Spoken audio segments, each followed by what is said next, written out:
Hello friends, welcome to my YouTube channel. My name is Shivendra Pratap Singh और आज हमारे साथ हैं सेल्फी मैम। और आज का जो हमारा टॉपिक है price of dreams.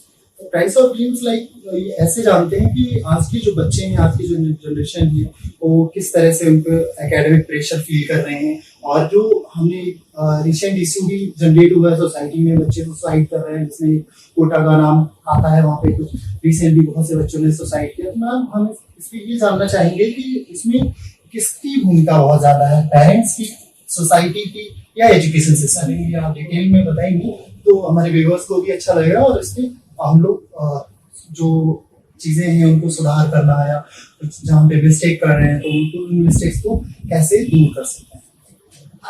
Thank you Shivendra and hello viewers. मेरा नाम शिल्पी है और मैं एक साइकोलॉजिस्ट काउंसलर हूँ।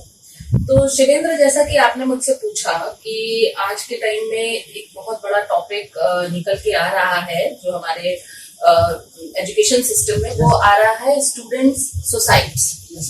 आखिर स्टूडेंट सुसाइड क्यों कर रहे हैं? बहुत सारे इसके पीछे मिथ भी हैं और बहुत सारे इसके पीछे रीजंस भी हैं, बट कुछ एक ऐसे मेन रीजंस हैं जिनको कुछ हद तक निग्लेक्ट किया गया है या जिन पे फोकस ही नहीं किया गया है, जिसकी वजह से आज ये एक बहुत बड़ा इशू बन गया है। बिल्कुल। एजुकेशन प्रेशर तो शुरू से ही बच्चों पे रहा है, ऐसा नहीं कहेंगे कि अभी रिसेंटली हुआ है, लेकिन प्रेशर हमने भी मैम बहुत झेला है। जी बिल्कुल, हम सब ने अपने अपने टाइम में इसको फेस किया है। लेकिन आज क्या ऐसी कंडीशंस आ गई है, पहले की क्राइसिस जैसे लोगों के पास इतना फंड्स, पैसा नहीं होता था, फिर भी बच्चे पढ़ते थे और बहुत अच्छे निकलते थे। बट आज ऐसा क्या हो गया है कि आज बहुत सारी फैसिलिटीज के बाद भी बच्चों को सुसाइड की तरफ सोचने के लिए वो बहुत ज्यादा एग्रेसिव हो रहे हैं या बहुत ज्यादा सोसाइटियल उनके थॉट्स बनते जा रहे हैं। तो ये बहुत डार्क रियलिटी है। कुछ ऐसी चीजें हैं शिवेंद्र जिसके बारे में मैं बताना चाहूंगी। बेसिकली मेन रीजन क्या हो गया है कि अब एजुकेशन एक ज्ञान या एक नॉलेज का चीज नहीं रह गई है। हो गया है। हाँ, अब एजुकेशन एक बिजनेस बन चुका है। yes, तो जब कोई चीज एक बिजनेस फॉर्म में आ जाती है तो उससे रिलेटेड चीजें सब सिर्फ प्रॉफिटेबल पॉइंट पे नोटिस की जाती है। तो अभी हमारा एजुकेशन सिस्टम भी ये हो गया है कि everybody is looking to gain more and more money. तो बच्चों को उससे कितना बेनिफिट मिल रहा है, कितना नहीं मिल रहा है, ये तो मैटर आज की डेट में हमारे पास है ही नहीं। The only thing is every organization, every institute, every college is just trying to be earn more and more and more. इसके रीजंस की वजह से क्या हो गया है कि बच्चे जो हैं वो एक दौड़ में हैं। लगी हुई है बच्चों की। They are only in the run कि मुझे और ज्यादा आगे निकल कर दिखाना है। ये उनका एकेडमिक लर्निंग नहीं हो रही है, ये उनकी सिर्फ एक सोसाइटी सिंबल्स के तौर पर उनकी लर्निंग है कि फला के बच्चे ने इतना कर लिया या फला क्लास में इतना हाई हुआ है, मुझे भी लाना है, या वो बहुत हाई लेवल है क्योंकि उनकी सोसाइटी हाई लेवल है, मुझे भी लाना है।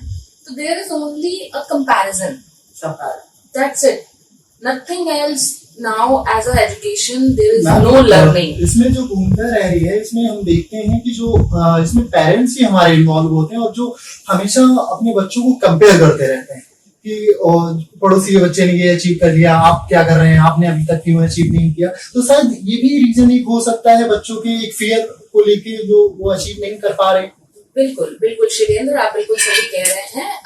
इसके अंदर जो, जैसे कि मैं कह रही थी कि कई सारी चीजें हैं जो एक बहुत बड़ा रोल प्ले कर रही हैं इसमें एक तो हो गया जो इंस्टीट्यूशंस हैं, एजुकेशनल सिस्टम है, वो बिजनेस बन चुका है। सेकंड है ओवर एम्बिशियस पेरेंट्स। आज की डेट में पेरेंट्स इतने एम्बिशियस हो चुके हैं कि उन्हें ये लगता है कि मेरा बच्चा वर्ल्ड लेवल पर टॉप करे, या जो वो खुद नहीं कर पाए हैं अपनी लाइफ में, वो उनकी डिमांड्स हो गई है आज की डेट में अपने बच्चों से। मैम जो पेरेंट्स होते हैं वो अपने ड्रीम्स अपने बच्चों से पूरे करना चाहते हैं। एग्जैक्टली। आज की डेट में ये हो गया है कि everybody wants to be like, अच्छा उस पर्सन ने इतना गेन किया है तो मुझे और ज्यादा शो ऑफ करने के लिए उससे ज्यादा जाना है, या पेरेंट्स की अपनी कोई विलिंग पूरी नहीं हुई है तो वो बच्चों के थ्रू उस चीज को कि मैं डॉक्टर नहीं बन पाया, अब तुम्हें बन के दिखाना। तो ये प्रेशर लेवल बहुत बिगनिंग से बच्चे पे आ जाता है। अभी क्या है कि 5 to 6 ईयर्स के बच्चे को ही हम ये फीडिंग देना शुरू कर देते हैं एज ए पेरेंट्स कि देखो तुम्हें जो है उनकी तरह बनना है, तुम्हें उन अंकल की तरह डॉक्टर बनना है, तुम्हें मासी की तरह डॉक्टर गायनी बनना है, या तुम्हें अपने कजिन भैया की तरह इंजीनियर बनना है। तो एक हमने मतलब पैरामीटर्स बचपन से ही बच्चे के अंदर सेट करना शुरू कर दिया है। उसका रिजल्ट ये हो गया है कि एक बच्चे को बहुत बिगनिंग से ही ये प्रेशर स्टार्ट हो जाता है कि अच्छा मुझे ये करना है, मुझे ये करना है। तो वो कहीं ना कहीं जा करके वो लेवल तब और बढ़ता है जब बच्चा 11th में आता है, जब वो स्ट्रीम सिलेक्शन करता है, तब वो जो अपनी विश होती है उस विश का स्ट्रीम लेता ही नहीं है।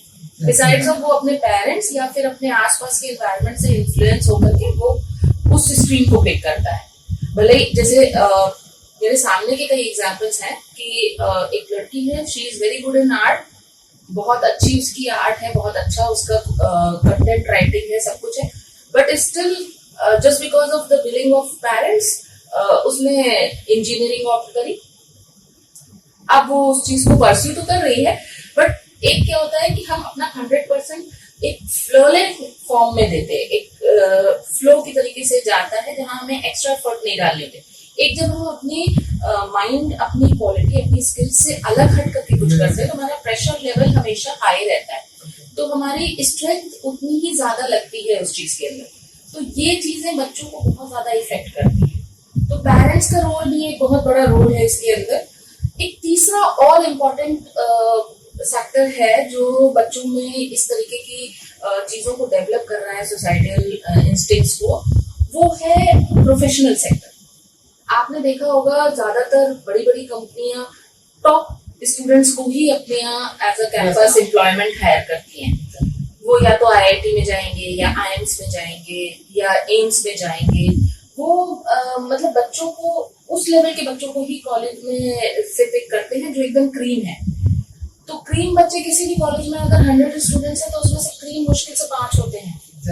रेस्ट 95 कहाँ जाए? तो ये जो उस 5 काउंट नंबर की रेस में आने की फाइट होती है ना, ये बहुत एक्सट्रीम है बच्चों में। और ये धीरे धीरे क्या होता है कि ये इतनी बढ़ जाती है कि अगर उस टारगेट को बच्चा अचीव नहीं कर पाता है तो अल्टीमेटली वो डिप्रेशन में चला जाता है। एंड जैसे ही वो डिप्रेशन में जाता है, अगर राइट टाइम उसको वहां से बाहर किया जाए या उसको सही गाइडेंस दे दी जाए तब तो वो रिकवर कर सकता है। बट यूजुअली होता क्या है, उसके ऊपर और pressure through to society, through to friends, through to their mentors, through to their parents इतना ज्यादा बढ़ा दिया जाता है कि वो धीरे धीरे जाकर के एक उसके अंदर एक ट्रॉमा क्रिएट हो जाता है। और वो ही जब एकदम एक लेवल पे ब्लास्ट होता है कि बच्चा फेस ही नहीं कर पाता, उस अपने इमोशंस को कंट्रोल ही नहीं कर पाता है, तब एक ऐसी सिचुएशन आती है जहां वो ये डिसाइड कर लेता है कि now end to their life. तो एक ये भी रीजन है। एक और भी रीजन है जो बहुत ज्यादा इस चीज में मैटर करता है, वो है कैपेसिटी वर्सेस क्वांटिटी। अब एक एग्जांपल से मैं समझाना चाहूंगी। एक ट्रेन है, उसमें अगर 35 सीट्स की बॉगी है, लेकिन अगर वहां पे 2000 लोग प्लेटफॉर्म पे हैं, तो कैन यू थिंक कि वो 2000 लोग उस 35 सीट्स में एडजस्ट हो सकते हैं? नहीं हो सकते।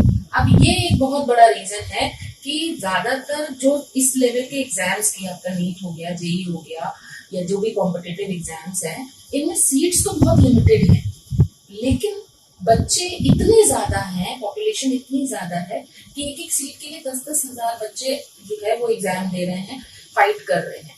ऐसे में बट ऑब्वियस सी बात है कि 2 या 4 या 10 या 50 इतने ही तो बच्चे, जितनी सीट्स है उतने ही तो बच्चे आएंगे। बिल्कुल। तो बाद के लोगों का क्या? ये एक बहुत मेजर पॉइंट है जो हर एंगल से लुक आफ्टर होना चाहिए कि उन बचे हुए बच्चों के लिए क्या प्लान किया गया है, प्लान बी क्या है, फिर वो चाहे इंस्टीट्यूट्स और कॉलेजेस की तरफ से हो, पेरेंट्स के लेवल पे हो, या प्रोफेशनल लेवल पे हो, कंपनीज के लेवल पे हो, या सोसाइटी के लेवल पे हो।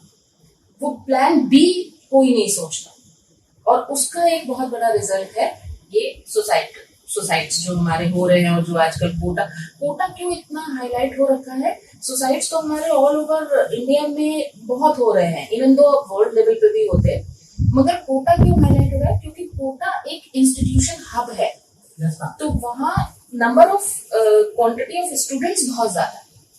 मैम मुझे तो लगता है जो हम लोग देखते हैं कोटा में, मैंने एक चीज नोटिस करी जो मैं देख रहा था, तो वहाँ पे जो नंबर ऑफ स्टूडेंट ने अभी रिसेंटली बहुत से शायद 25-26 अराउंड बच्चों ने सुसाइड अटेम्प्ट किया है।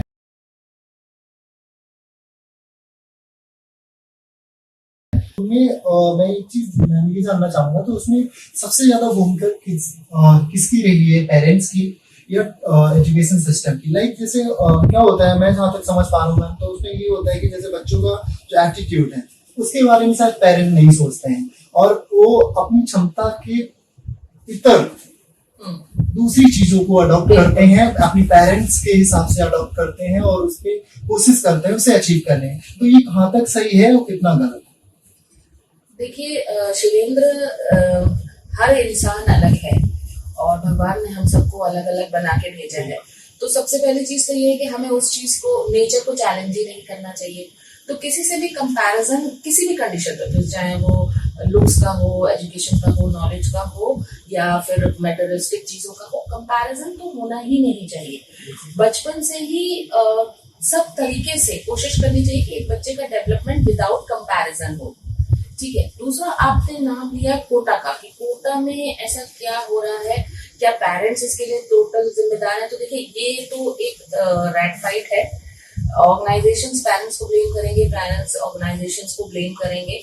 अकॉर्डिंग टू मी, मुझे ऐसा लगता है कि इसमें सभी का इक्वल पार्ट है। पेरेंट्स की गलती ये है कि वो अपने एम्बिशंस अपने बच्चों पे लाद देते हैं और उसको प्रेशर को डे बाय डे बढ़ाते जाते हैं। साथ साथ वो अपने बच्चों को इस लेवल तक लाने के लिए बहुत सारे सैक्रिफाइसेस भी करते हैं। लाइक वो अपनी लैंड मॉर्गेज कर देते हैं या अपनी ज्वेलरी बेच देते हैं। तो इन सब का इम्पैक्ट एक बच्चे पे ये होता है। एक 13-14 साल का बच्चा होता है जो 11th में पहुंचता है।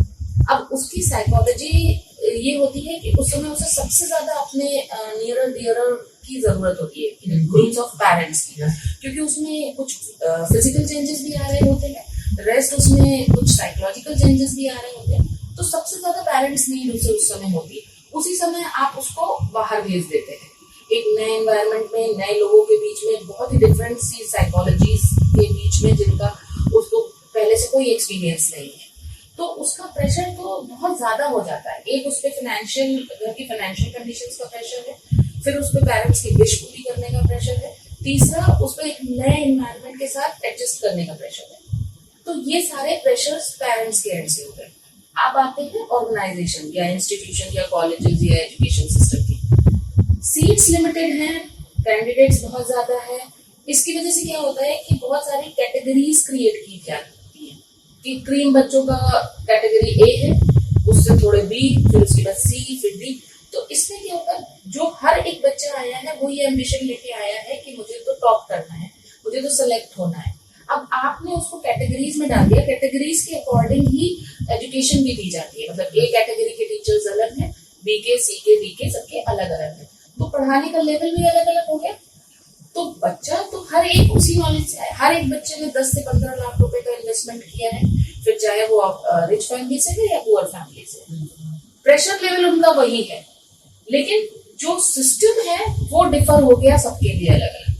तो अब बच्चे में क्या होता है, वो एक अलग से आउटर प्रेशर बनता है कि उसको तो क्रीम टीचर से पढ़ाया जा रहा है पर मुझे नहीं पढ़ाया जा रहा है, बट मेरे पेरेंट्स तो वही समझ रहे हैं। इंफीरियर फील करते हैं, बच्चे इंफीरियर फील करते हैं और ज्यादा बर्डन फील करते हैं और 7-8-10 घंटे की बजाय 18-18 घंटे पढ़ाई करते हैं।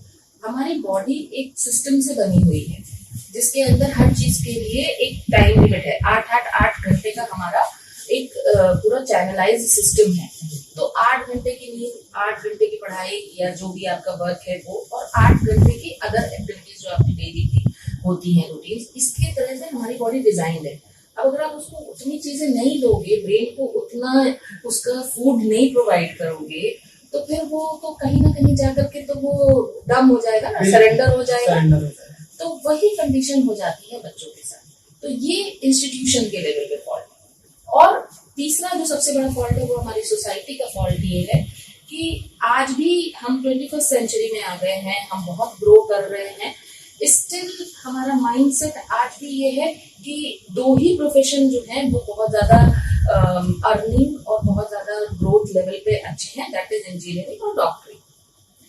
आज की डेट में बहुत सारे प्रोफेशन, जैसे आजकल तो इतने इन्फ्लुएंसर्स बन रहे हैं, लेकिन आज भी हमारी सोसाइटी इन सारी स्ट्रीम्स को, मीडिया को, इन्फ्लुएंसर्स को या यूट्यूबर्स को, ब्लॉगर्स को, इन सबको आज भी हमारी सोसाइटी अच्छे पॉइंट ऑफ व्यू से नहीं देखती, अच्छे नजरिए से नहीं देखती। उन्हें आज भी ऐसा लगता है कि इनमें पैसा नहीं है, इसमें रिस्पेक्ट नहीं है, इसमें एक सिक्योरिटी ऑफ लाइफ नहीं है।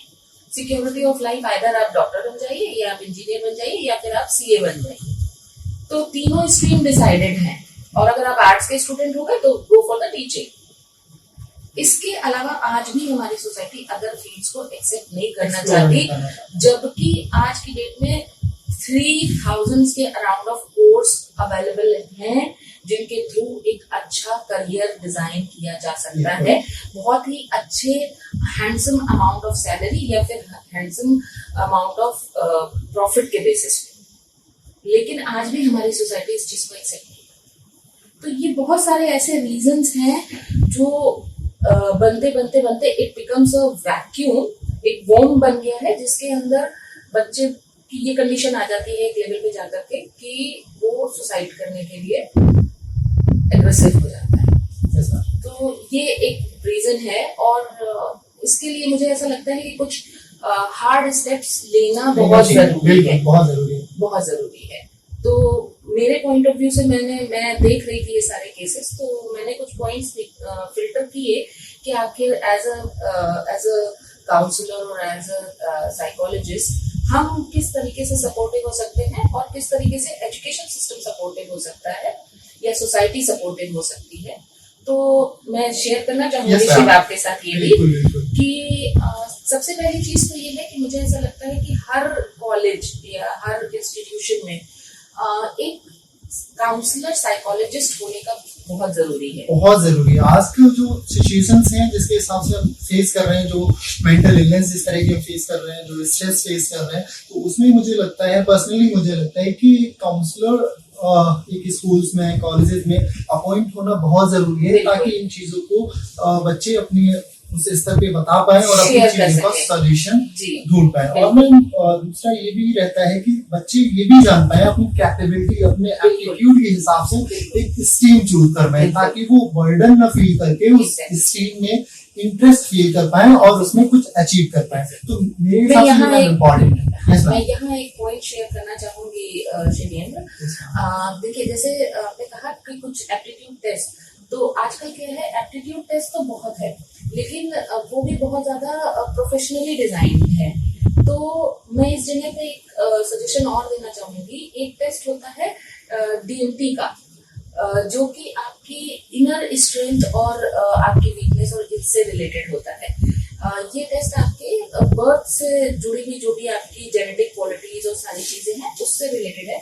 तो मैं ये कहना चाहूंगी कि अगर हम उसको भी इंक्लूड करें अपने स्टूडेंट्स को स्ट्रीम पिक करने में या उनको अपनी स्ट्रेंथ और वीकनेस जानने में, तो ये बहुत अच्छा रोल प्ले करेगा और आगे के लिए बच्चे को अपनी फुल स्ट्रेंथ एनर्जी यूटिलाइज करने में, ठीक है। और दूसरा, एक काउंसलर या साइकोलॉजिस्ट एक हेल्पलाइन नंबर या एक हेल्पलाइन व्हाट्सएप, जहाँ की बच्चा बिना किसी जजमेंट के लिए कोई मुझे जज करेगा या कोई मुझे किसी तरीके से इवैल्यूएट करेगा, इस फीलिंग से फ्री होकर के उसके पास एक ऐसा हेल्पिंग टूल होना चाहिए जिससे वो कभी भी किसी भी वक्त बात कर सके।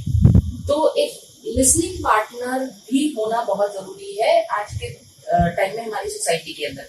तो मैं चाहूंगी कि कुछ ऐसी ऑर्गेनाइजेशंस आगे निकल कर आए, यूथ में भी हमारे कुछ इस तरीके के लोग आए कि इस तरीके का कुछ सेटअप बनाए, कोई ऐप बनाए जो बच्चों को इस चीज के लिए हेल्प करे कि वो without any judgment, without any judging condition अपनी हर बात को शेयर कर सके।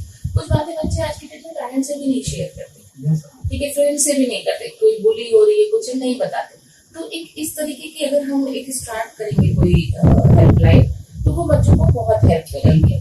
तो ये एक बहुत अच्छा स्टेप होगा अगर हम उठाते हैं। प्लस जैसे कि मैंने कहा कि अगर कंपनीज हैं वो सिर्फ IIM या सिर्फ IIT जाने की बजाय अगर वो और भी कॉलेजेस को और भी इंस्टीट्यूशंस को ट्राई करें तो वो भी एक बहुत अच्छा होगा कि बच्चों में ये होगा कि मुझे सिर्फ IIT नहीं क्रैक करना है या मुझे बाकी की जगह भी अपॉर्चुनिटीज मिलेगी तो नंबर्स ऑफ ऑप्शन एक नहीं अपॉर्चुनिटीज होगा, अनदर ऑप्शन भी आ एग्जैक्टली तो नंबर ऑफ अपॉर्चुनिटीज इंक्रीज करना भी एक बहुत इंपॉर्टेंट पॉइंट है जो मुझे लगता है कि बहुत जरूरी है इस समय के लिए जो अब कंडीशंस आ रही हैं हमारी सोसाइटी की तो वो भी एक बहुत अच्छा स्टेप होगा अगर हम ज्यादा से ज्यादा अपॉर्चुनिटीज डेवलप करें। एक तीसरी बहुत इंपॉर्टेंट चीज है जो मुझे लगता है कि बच्चे में बचपन से ही डालनी चाहिए दैट इज होलिस्टिक डेवलपमेंट। बहुत जरूरी होता है कि हमें क्राइसिस को डील करना आता हो, हम पैनिक ना हो जाए। ये बच्चों में अगर हम बचपन से सिखा देते हैं उन्हें कि आपके अंदर क्रिटिकल थिंकिंग होनी चाहिए, आप क्राइसिस मैनेज कैसे करें, ठीक है, तो ये चीजें अगर उन्हें बचपन से सिखा देंगे तो उनको इस कंडीशन में लाते आते जब जहाँ उनके लिए ये बहुत हार्ड स्टेप होता है फैमिली से अलग रह करके अपने आप को प्रिपेयर करना और एक रेस में अपने आप को आगे करना, तो वो उस जगह पे वो उनको बहुत हेल्प करेगा। तो ऐसी छोटी छोटी बहुत सी चीजें हैं शिवेंद्र जो मुझे लगता है कि अगर प्रॉपर डिजाइन की जाए और एजुकेशन सिस्टम को भी थोड़ा और इम्प्रूव किया जाए तो इट विल बी हेल्पफुल और हम इस सुसाइड रेट्स को कम कर सकते हैं। तो मुझे लगता है आने वाले टाइम में ये एक बहुत मेजर पॉइंट है जिसको फोकस करना चाहिए, otherwise we will lose our youth, तो वो बहुत गलत है। तो I think it's high time to take a step. Thank you ma'am, बहुत अच्छी जानकारी आपने हमारे व्यूअर्स का साथ शेयर की। तो इस पे और आपने बहुत सी चीज़ों को जाना, तो बेसिकली जो चीज़ें आपने मेंशन करी तो उसमें हाईलाइट करेंगे अगर कि कुछ चीज़ें जो हमारे पेरेंट्स को, हमारे एजुकेशन सिस्टम को, सोसाइटी को ध्यान में रखनी चाहिए। तो मैम पॉइंट वाइज कुछ चीज़ें जो मैक्सिमम हाईलाइट पे होनी चाहिए जो हेल्प कर सकती हैं इन सारे ट्रॉमा से निकलने में, मैं वो जानना था। ओके, सो शिवेंद्र इसमें पेरेंट्स के पार्ट में तो मैं ये बोलूंगी कि हमेशा बच्चों को उनकी अपनी विश की चीजें करने दें, बिसाइड्स ऑफ कि आप उन पे अपनी चॉइस उनके ऊपर ला दे। उससे अच्छा है कि उन्हें अपनी विजन की चीजें करने दें, जैसे कि हमारे 3 इडियट मूवी में एक बहुत अच्छा मैसेज इसके थ्रू कन्वे भी किया गया था। तो आप भी बच्चों को उतनी फ्रीडम दें। दूसरा, कभी भी बच्चों के को ये रियलाइज ना कराएं कि फाइनेंशियल लेवल पे एक बहुत बड़ा सैक्रिफाइस है उनकी स्टडी, क्योंकि वो एक अलग तरीके का उनके अंदर साइकोलॉजी एरर क्रिएट कर देती है, साइकोलॉजिकल एरर। तो मेरे ख्याल से बच्चों को उस चीज से भी थोड़ा सा सेव करके चलना चाहिए। तीसरा, होलिस्टिक डेवलपमेंट बहुत जरूरी है बच्चे का, तो उसको हर तरीके से, मतलब उसका खेलने में, उसका पढ़ाई में, उसको अदर एक्टिविटीज में। यूजुअली स्कूल में जब कुछ अदर एक्टिविटीज होती हैं तो पेरेंट्स मना कर देते हैं, बट आई सजेस्ट कि बच्चे को उसको पार्ट लेने देना चाहिए। उसके अंदर कई एबिलिटीज डेवलप होती हैं उसके। तो ये, और चौथा, being a parent, be friend with them, be friendly with them, बहुत जरूरी है।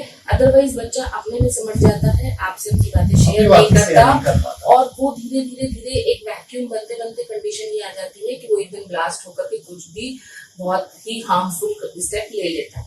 तो always be friend with them. तो ये तो पेरेंट्स के लेवल पे हो गया।